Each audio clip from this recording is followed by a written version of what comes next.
Hello, I am Everett Maxine, and I would like to thank you for listening in to The Absence of Her. Please remember to like and most importantly, share. Emotionally, I'm done. Mentally, I'm drained.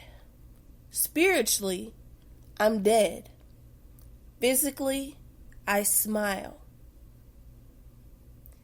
Today is episode 9, The Stepford Wife.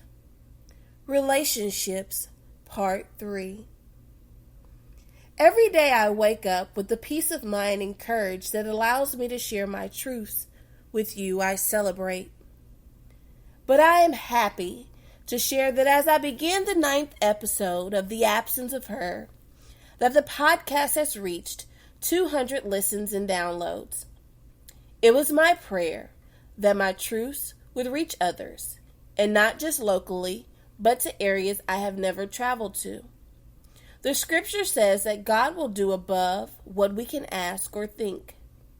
So I'm thankful for those outside of the United States for listening.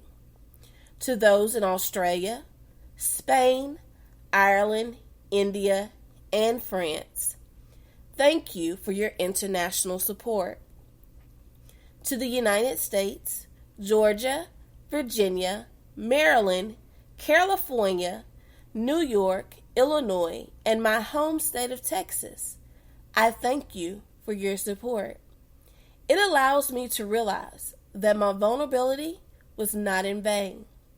I enjoy your feedback and welcome your emails to birthtobless2019@gmail.com. There is nothing greater when you're putting forth a good work that you receive a confirmation that aligns with the will of God. Last month, I was invited by Minister Lula Griggs, the founder of Women of Destiny in Swinney, Texas, to attend their annual 2-day conference. I was only able to attend Friday night, but oh, what a worship and praise time we had. I believe in the laying of hands, prophecy, deliverance, the Holy Ghost, healings, and miracles.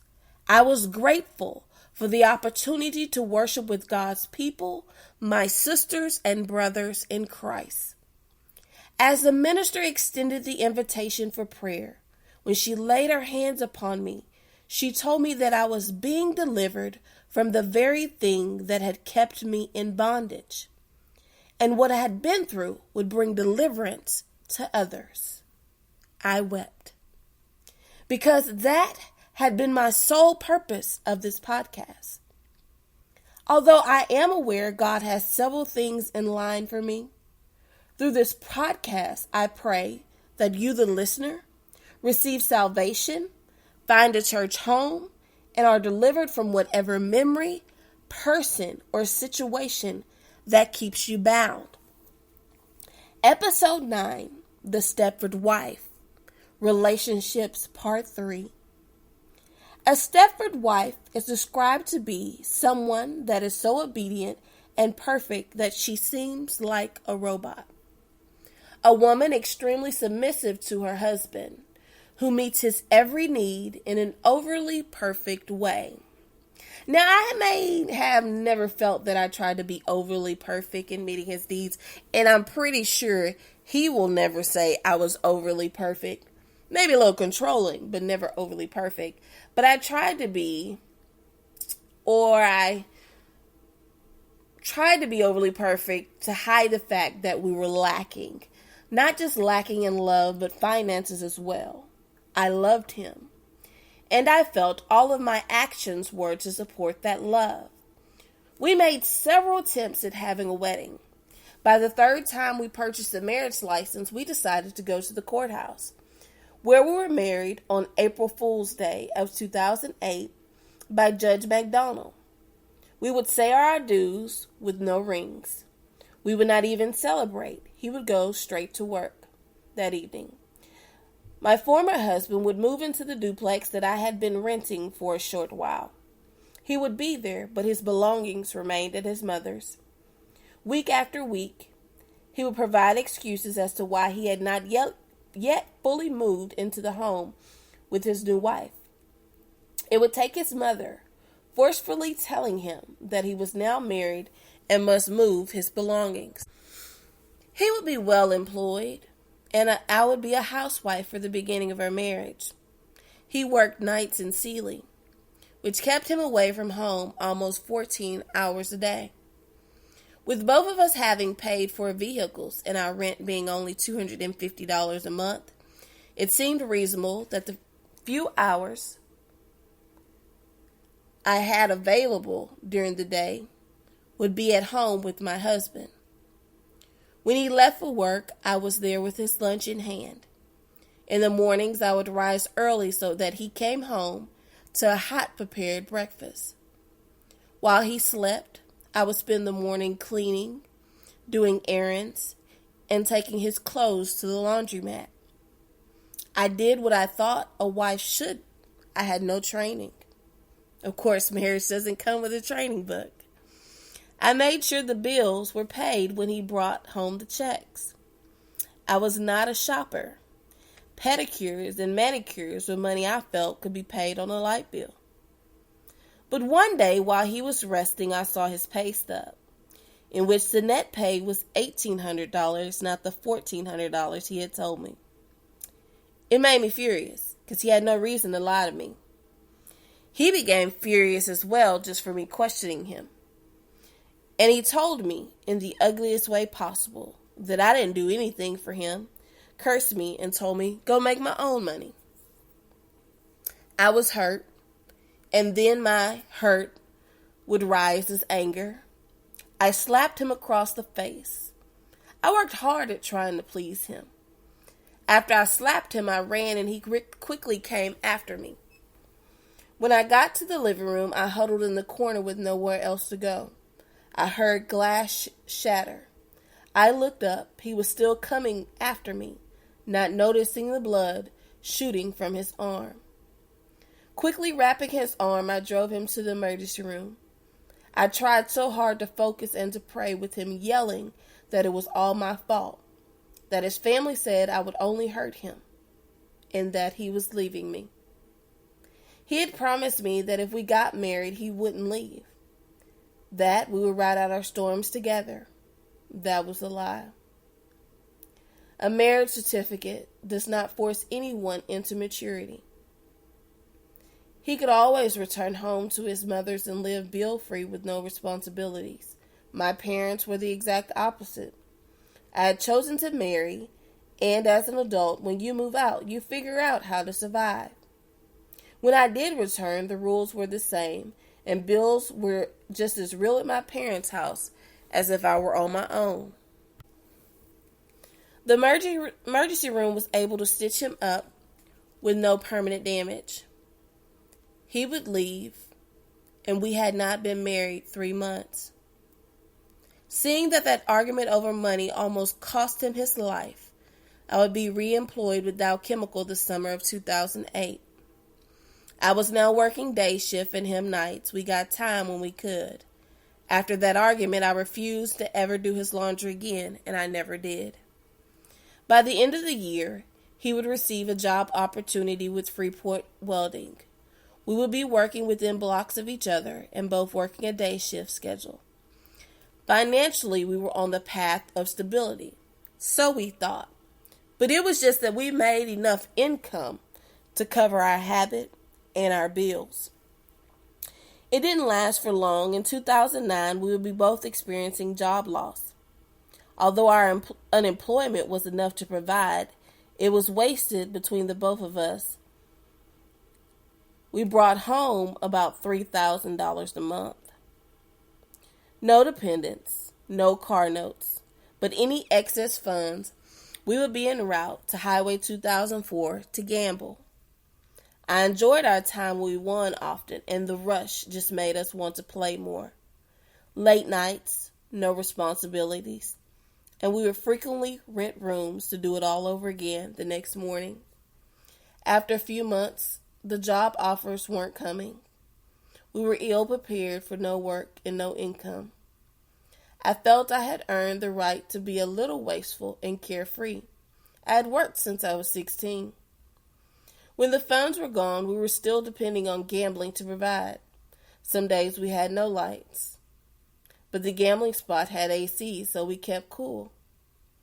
By 2010, the refinery work was still scarce, and I would accept a job at HEB paying half of what my hourly wage had been with Dow. My former husband would go to work for McDonald's for the next 2 years. He felt I should be embarrassed by his job, but I didn't care as long as he was making an honest living.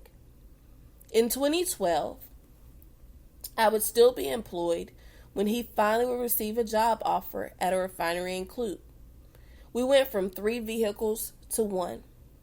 I had taken my income tax return to purchase a nicer vehicle for us. I would add his name to build his credit, and he would give $300 of the $1,800 down payment. I would spend the next 4 years struggling to pay majority of the car note alone. But I allowed people to believe my husband was such a great provider. We mainly get our ideas about marriage from movies. And nowadays, social media, most of the times, that situation is fictional. Whether your relationship is doing good or bad, keep it off social media. When things aren't going well, we tend to want the world to know, and we vent on social media. We like for somebody to say, yeah, you're right, or be in our inbox to encourage whatever nonsense we've just posted. And then, in a few hours and a few days, we mend the relationship, but that negativity is still out there to cause more division. If the relationship is well, why advertise your good mate to those lurking to be a homewrecker? Privacy preserves a good relationship. Here we were, new location. I had transferred my job and him a new job. But by the end of the year, right during the holidays, he would be terminated. We didn't seek God. We sought the machines again. Now we had a car note, and at the new location, I was receiving less hours. We broke our lease, moving to an area I was uncomfortable with, leaving our nice 2-bedroom, 2-bath townhome in Lake Jackson for a 1-bedroom apartment in Freeport, Texas. But the rent was only $400. Surely, without him even working, we could manage to get stable. During all these changes, I had also been working on my degree in education, while he was working towards his welding certificate. Now, one thing you need to know, no matter how much money you make, when you're operating outside of the will of God, nothing will come together. In 2013, he would have a steady plant work. Remembering what we had already gone through, I tried to create a savings and budget better. I believed in waking up to cook his breakfast, but then he began having an obsession with Buc-ee's. He wanted to buy his breakfast, his lunch, his cigarettes at Buc-ee's, which became a heavy expense. But he was a working man, and I didn't argue with him. We tried to merge our paychecks together, but each of us liked the other, not really knowing how much money we were throwing away. In the summer, he would be laid off, and bills got quickly behind. I was no longer working for HEB. I was a substitute, working a seasonal position for Best Buy, and working nights at McDonald's, while still attending Texas Southern University. The rent got behind with me trying to keep our only means of transportation and attend school. He hated me attending school. He did everything he could to keep me from being successful with my courses.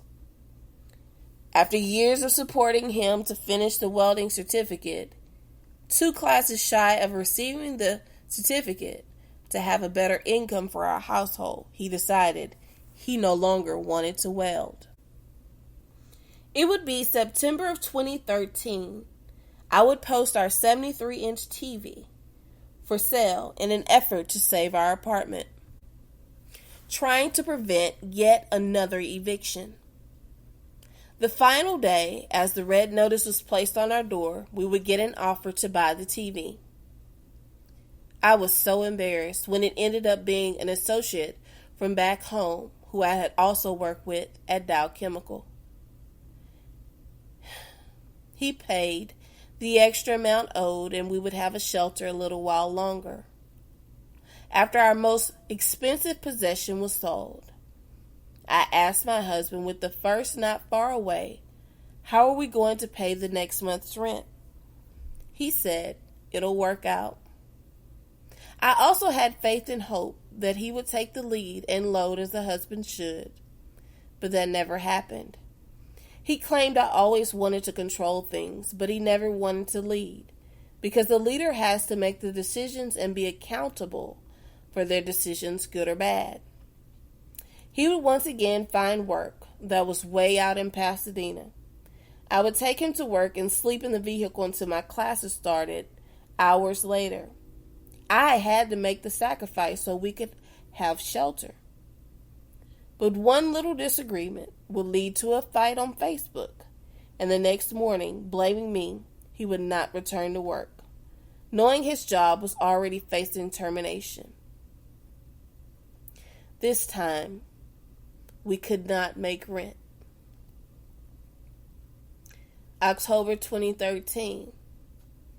We would lose our apartment in Freeport, the apartment that was only $400 a month, and we would be homeless. Not staying with family or friends, literally homeless. Our license plate was our address. I had just enough cash to pay for a storage, to gather some of our remaining belongings in the apartment.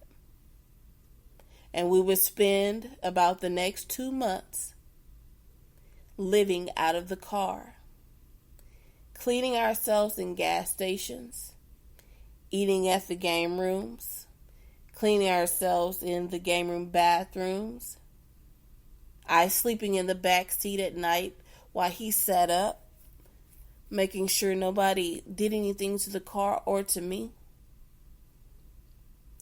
We had no shelter, but the gambling still didn't end.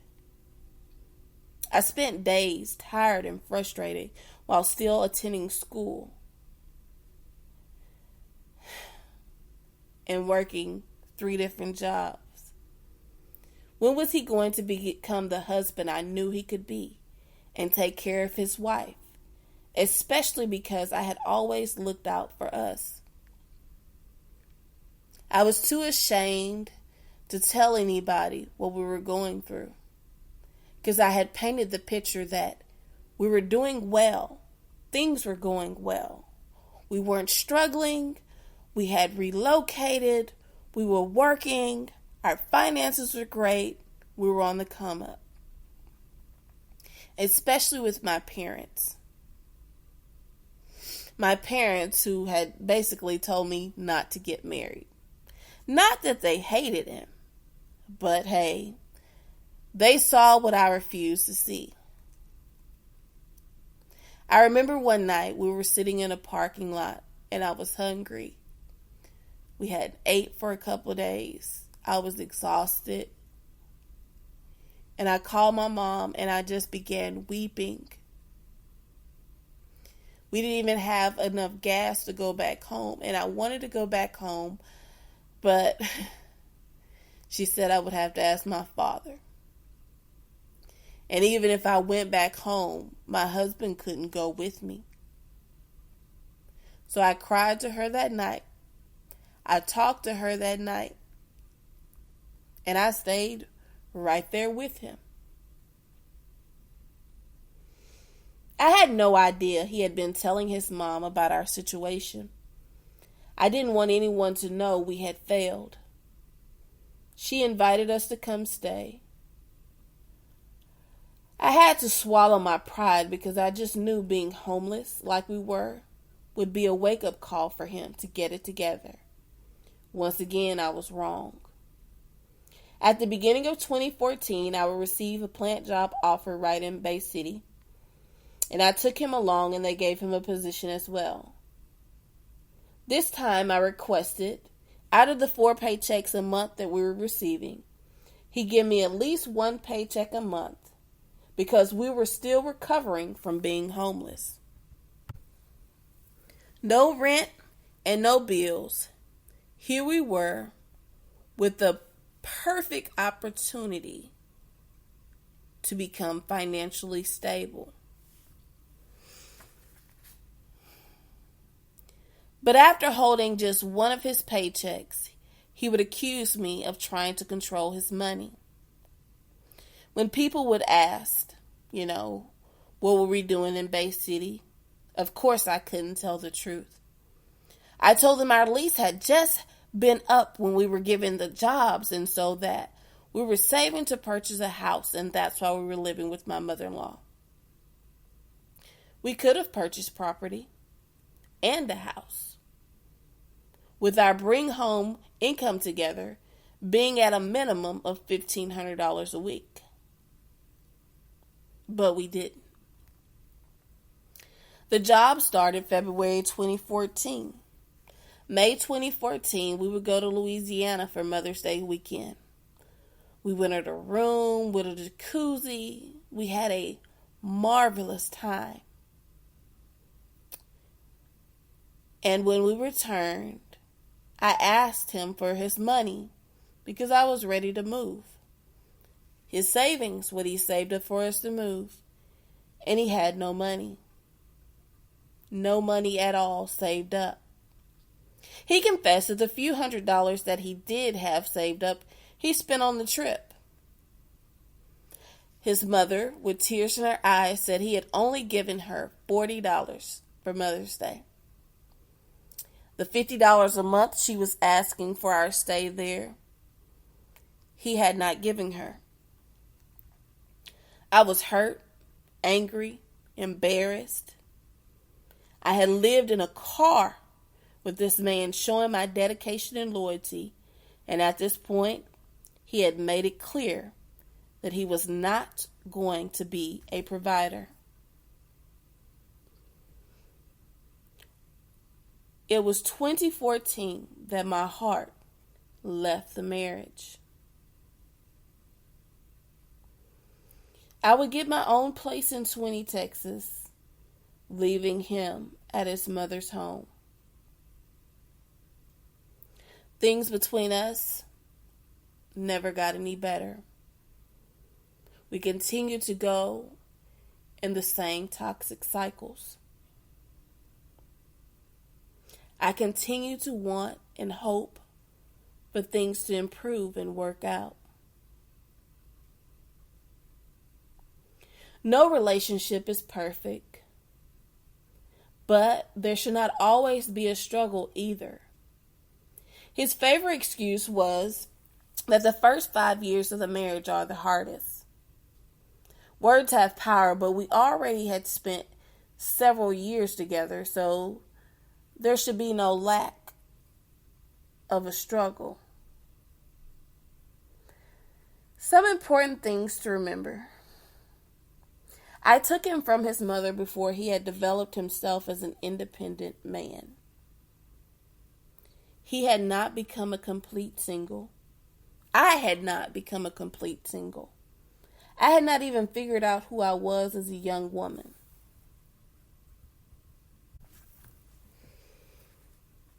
I forced a man to marry who completely said he didn't want to marry. Then I expected him to be a perfect husband when he had not yet figured out about how to be responsible for himself. Stop creating fantasies when the person has already made it clear what they want and what they desire. And if they have not verbally spoken, you can see it by their actions, their investments, their times on a job, what they spend their money on, how they treat the people around them in their life that are there for them. So if you're that person in a relationship now, trying to present that everything is happy when you're living in hurt, free yourself of that today. Let my testimony and my truth help you release yourself of bondage.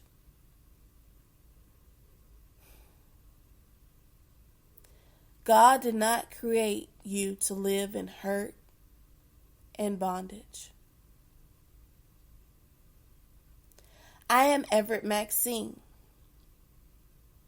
and I want to thank you for listening in to The Absence of Her.